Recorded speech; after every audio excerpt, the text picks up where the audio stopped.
রাজধানীতে মেট্রো রেলের একটি পিলার থেকে বেয়ারিং পেট খুলে একজন পথচারীর মৃত্যু হয়েছে। দুর্ঘটনার পরেই বন্ধ করে দেওয়া হয় মেট্রো রেলের চলাচল। ফলে সৃষ্টি হয়েছে রাজধানীব্যাপী পরিবহন সংকট। সাধারণ মানুষ পড়েছেন চরম দুর্ভোগে। লোকাল বাসগুলোতে জায়গা নেই, সিএনজি ও বাইকাররা নিচ্ছে দ্বিগুণ ভাড়া। অনেকেই গন্তব্য যেতে হাঁটার পথ বেছে নিয়েছেন। রিক্সা পাইতেছি না, সিএনজি পাইতেছি না, বাসে ওটা তো খুব টাফ, তাই না?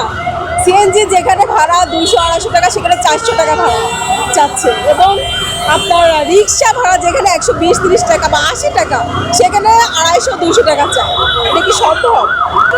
মেট্রো থাকাতে আমাদের অনেক সুবিধা হয়েছে, কারণ মেট্রোতে আমরা 5 মিনিটের মধ্যে যাতায়াত করতে পারতেছি, 10 মিনিটের মধ্যে যাতায়াত করতে পারতেছি। মুহূর্তের মধ্যে যখন দরকার হইতেছে তখনই আমরা মেট্রোতে উঠে আমরা যাতায়াত করতে পারতেছি, তাই না? ঢাকা শহরের যানজট রোধে মেট্রোর ভূমিকা অনেক। মেট্রোর কারণেই আমাদের যাতায়াতের অনেক সুবিধা ছিল। আজকে মেট্রো বন্ধ থাকার কারণে আমরা বুঝতে পারতেছি যে কতটা ভোগান্তির শিকার হচ্ছে। গাড়ি পাওয়া যাচ্ছে না ঠিক মতো, তারপরে যেখানে 10 টাকার ভাড়া 100 টাকা যাচ্ছে, তারপরে অনেক মানুষজন ঠিকমতো গাড়িতে উঠতে পারতেছি না। এখান থেকে অনুষ্ঠানে যেতে অনেক সময় লাগছে, ঠিকমতো গাড়ি পাওয়া যাচ্ছে না।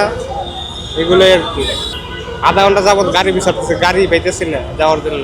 এই যে মানুষের মেট্রোর অফ আছে, এই জন্য এই যে মানুষজন এখন বাসে সিট পাচ্ছে না, তাদের কাজ মতো ঠিক মতন করতে পারতেছে না, এই যে একটা দুর্ভোগ সৃষ্টি হচ্ছে, এই আর কি। একটি দুর্ঘটনা, একটি পথচারীর মৃত্যু, আর তাতেই থমকে গেছে রাজধানীর স্বাভাবিক গতি। ঢাকা থেকে আমি বিপুল আহমেদ বিশাল, ঢাকা প্রেস।